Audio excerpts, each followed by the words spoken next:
Hello and welcome to a very special Blue Monkey Bicycles, and this is a series I have always wanted to do.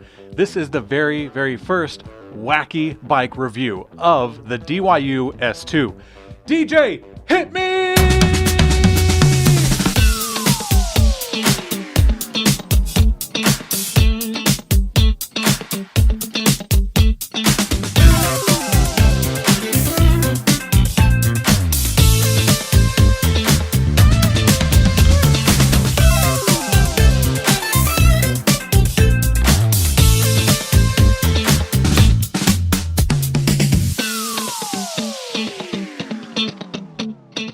Check this out. This is the DYU S2. This is the smallest electric bike I have ever tried. I mean, look at this thing.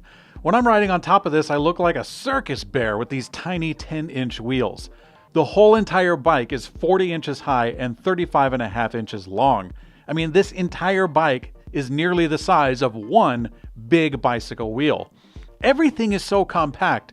I mean, the length of the chain is really short, the wheels are minute, the cranks are just pitifully small, even the fork is wrapped in plastic to cover how small it really is.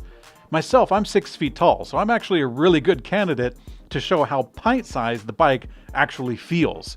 The range of motion for pedaling is comically small, and even in the high seat position, I'm still hunched over in this perpetual shoulder stretch. And to put my back through even more punishment, the handlebars are actually kind of narrow, making the controls very cramped.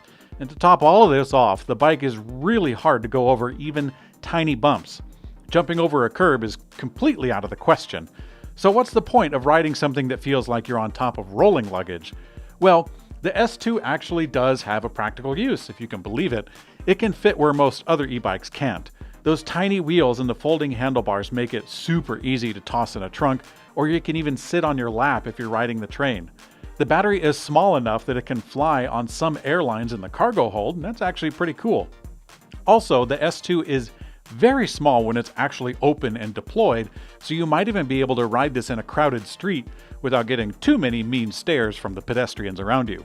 For storage and use in a crowded metropolis like New York or Shanghai, it actually could make sense. But really, I don't care. This diminutive toy is so much fun to putz around in.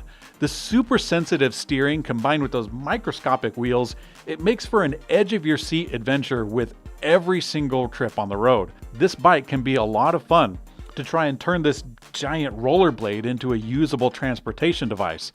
Now, I shouldn't be, but I'm actually surprised that this thing has a headlight, tail light, and even brake lights. But honestly, I think that the idea of being seen on this ridiculous bike is not a problem, since the sight of going down the road is so utterly strange. But one of the strangest things about the bike is that, to me, it's a bicycle-shaped scooter. It does have pedals, but the pedals feel more like a pointless formality. The battery and the electric system is actually surprisingly tanky. I'm not sure why, but DYU isn't using a 250 watt motor. I guess that would be too much. They're using 240 watts. Now, this puny pipsqueak is actually packing 36 volts and 10 amp hours of power in this plastic purse. And to my surprise, it's blasting out a 15 amp controller. It's about double what I was expecting from this little child's toy. In full throttle, it actually puts out a fair punch, and I was impressed. I guess there's a part of me that has a knack for social self-injury because I strapped myself to this blender motor on a baby stroller and I rode the thing until the battery died. It took 15 miles. That is a huge range for such a tiny contraption. But really, that's aside from the point because it would take very specific circumstances to be in the practical market for this wacky bike.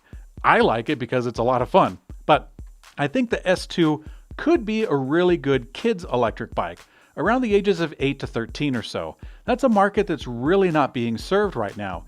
It could be good for smaller riders, especially in a crowded city where you need a great option for a last mile commute. But for large people in the suburbs, for me, it's more of a last resort. Now, if you like this wacky bike review, I've got a lot more bikes that are yet to be filmed, including the Yike bike. I already made a video about the history of this bike, and you can check that out in the player or in the description below. Thanks for watching Blue Monkey Bicycles. I am Mikey, and I will see you on the later.